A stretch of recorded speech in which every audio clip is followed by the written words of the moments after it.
E uma das formações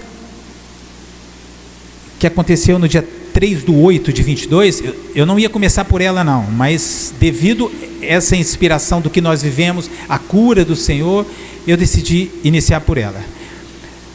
Nós não vamos pegar a palavra, porque vocês vão ouvir a palavra, porque eu vou recapitular e eu tenho muita coisa para recapitular.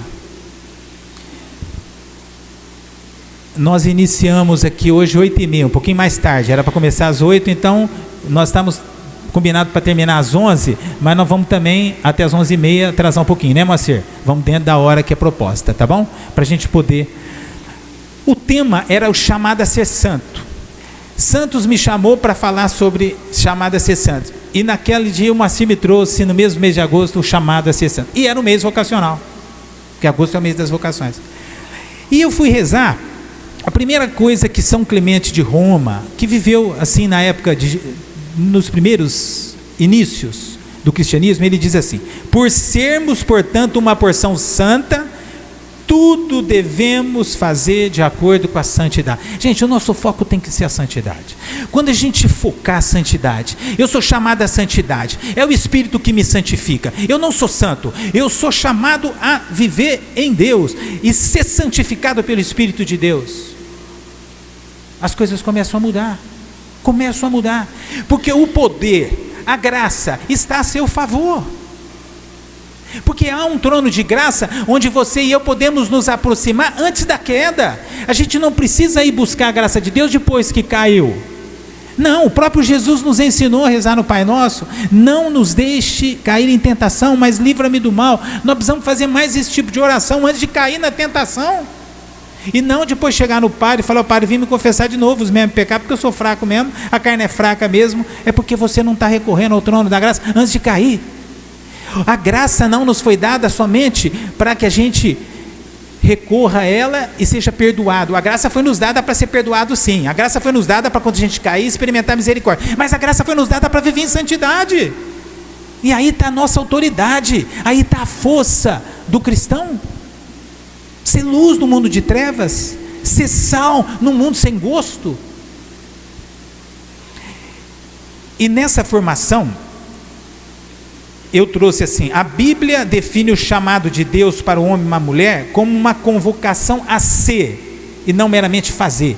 Muitas vezes a gente acha que o chamado é para a gente fazer alguma coisa. Não, Deus nos chama por primeiro a ser. Presta atenção, 1 Coríntios capítulo 1, versículo de 1 a 2, olha o que diz. Paulo, chamado pela vontade de Deus, São Paulo falando, Paulo chamado pela vontade de Deus para ser apóstolo de Jesus Cristo. Então Paulo tinha um chamado muito específico: ser apóstolo de Jesus Cristo. Aí ele vai se dirigir aos coríntios: aos santificados em Coríntios, em Cristo Jesus, chamados para ser santos, com todos os que estão em todos os lugares, invocando o nome do Senhor Jesus Cristo. Então, o chamado do Senhor para nós, antes de fazer qualquer coisa, é ser. Hoje, a igreja do século 21, ela tem vivido uma crise de integridade sem precedentes. O caráter, os frutos do Espírito, diz que você é de Deus. Os cristãos se alegravam por sofrer por Cristo. Os cristãos iam para morrer em nome de Jesus. Por isso que nós estamos aqui em nome de Cristo. Por isso que a igreja perdura até agora, porque morreram em nome de Cristo. Olha que testemunho é esse. Esse é um chamado de santidade, dar a vida por Jesus.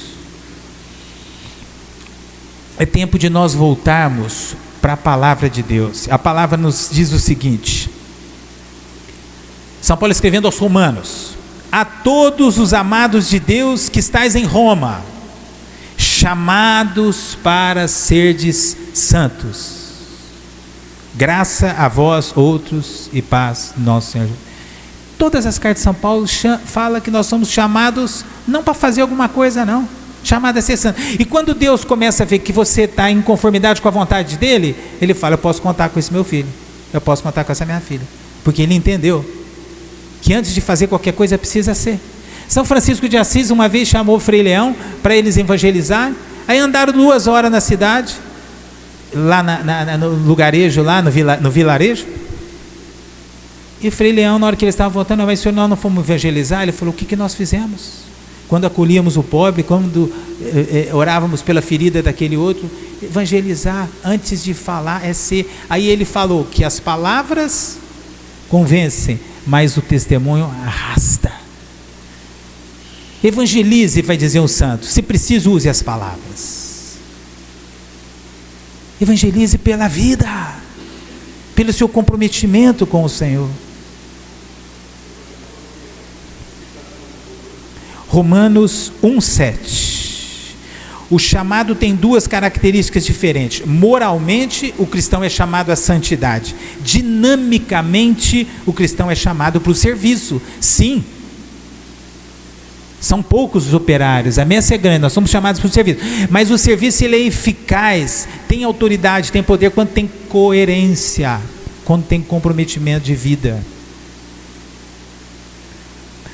Uma outra palavra de 1 Pedro 1, de 14 a 16, a palavra nos exorta: como filhos da obediência, não vos amoldeis às paixões que tinhas anteriormente na vossa ignorância.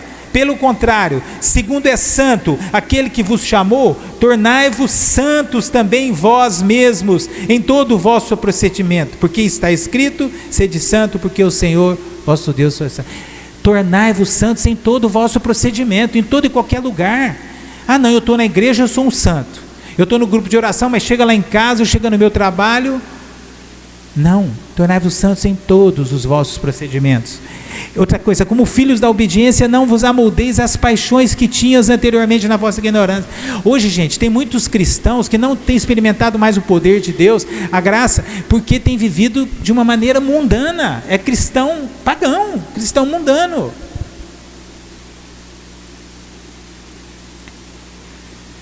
Santidade, assim como pecado, é uma questão de natureza. São Paulo vai nos dizer isso em Efésios. Antes da conversão, éramos por natureza filhos da desobediência. Efésios 2:3. 2 de Pedro 1:4 vai dizer: depois do novo nascimento, quando participamos da nova natureza divina, nos tornamos filhos da obediência. 1 de Pedro 1:14. Então, gente, é uma questão de natureza. Eu vou viver segundo a carne, eu vou viver segundo o homem velho, ou eu vou viver segundo o Espírito e vou viver segundo a nova natureza, o homem novo. São Paulo fala homem velho, homem novo, fala Espírito e carne. Como você e eu temos vivido? Qual que é a escolha que nós temos feito? Então eu quis iniciar trazendo mais uma coisa que eu falei lá. A salvação que nos foi oferecida não tem apenas o propósito de perdoar pecados, mas de nos transformar à imagem de Cristo. O Espírito Santo, nessa caminhada que nós vamos fazendo, porque nós entramos pela porta que é Jesus, a porta é estreita. Nós caminhamos num caminho apertado, que o Senhor nos dá os seus mandamentos, as suas leis, e nós devemos andar no Espírito. E o Catecismo da Igreja Católica nos traz no terceira parte do Catecismo da Igreja Católica, nos traz a vida no Espírito. Então nós podemos ter uma vida no Espírito, nós podemos andar no Espírito. E quando nós andamos no Espírito, a gente experimenta a cura. Você chega travado da lombar, e você não conseguia fazer as coisas, e você faz, você não conseguia mexer, por conta do Espírito, por conta da fé, por conta dos carismas, por conta dos dons, porque o Espírito opera, o Espírito faz, o Espírito age. Só que muitas vezes nós não temos a fé, muitas vezes nós não estamos em comunhão com o Espírito, muitas vezes nós estamos vivendo a vida na carne.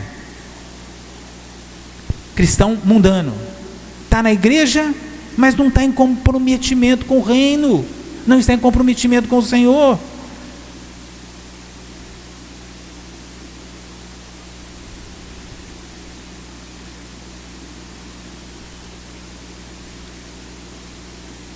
Então a igreja nos traz nesse momento, para eu fechar esse primeiro momento sobre esse chamado, a igreja nos traz sobre o chamado à santidade, à vocação, porque todas as vocações nascem do batismo, e todos nós temos uma vocação comum, universal, que é ser santo. Ser santo é ser feliz. Ser santo é bem-aventurado, porque Jesus fala nas bem-aventuranças, bem-aventurado, bem-aventurado, bem-aventurado, que significa feliz, feliz, feliz, que foi o que os santos viveram. Você quer ser feliz? Seja santo. E o que é ser santo? É fazer a vontade de Deus. O próprio Jesus, nesse caminho, mostrou para nós, na hora que aproximou a morte, na hora que ele tinha que enfrentar a cruz, ele parou no Getsemane, juntamente com 2 amigos dele, 3 amigos, Pedro, Tiago e João, e falou: orai comigo, vigiai comigo. Então foi o momento que ele nos ensina que nós precisamos vigiar e orar para não cair na tentação. E Jesus pediu intercessão naquele momento e orava: vigiai e orai comigo, Pedro, Tiago e João, e eles não deram conta e foram dormir, porque pesava, talvez a comida, a gente come demais, depois quer rezar.